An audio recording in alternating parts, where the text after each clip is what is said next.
ബുധനാഴ്ച രാവിലെ റിയാദിലെ ബദ്ഹയിലാണ് സംഭവം.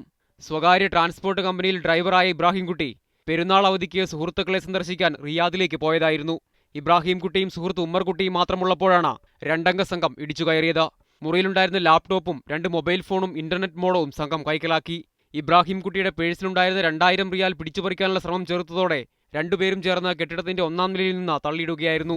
രാവിലെ റൂമിലേക്ക് കള്ളന്മാർ എന്ന് പറയുന്ന ആൾക്കാർ വന്നപ്പോൾ റൂമിലേക്ക് ഇടിച്ചു കയറിയത്. റൂമിൽ കോളിംഗ് ബെല്ലടിച്ചു.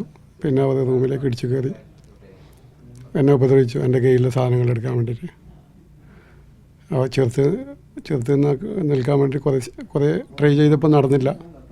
അവൻ എൻ്റെ കയ്യിലുണ്ടായിരുന്ന മൊബൈലും മോഡവും പിന്നെ റൂമിലെ മറ്റ് പല ആൾക്കാരുടെ ലാപ്ടോപ്പ് അതിലേക്ക് കയ്യിൽ എടുത്തപ്പോൾ ഞാനും അവനും കൂടെ അടികൂടുകയും റൂമിലുണ്ടായിരുന്ന മറ്റൊരു പേരുമായി തല്ലുകൂടുകയും അത് കഴിഞ്ഞതിന് ശേഷം എന്നെ തള്ളി താഴെയിടുകയാണ് ചെയ്തത്.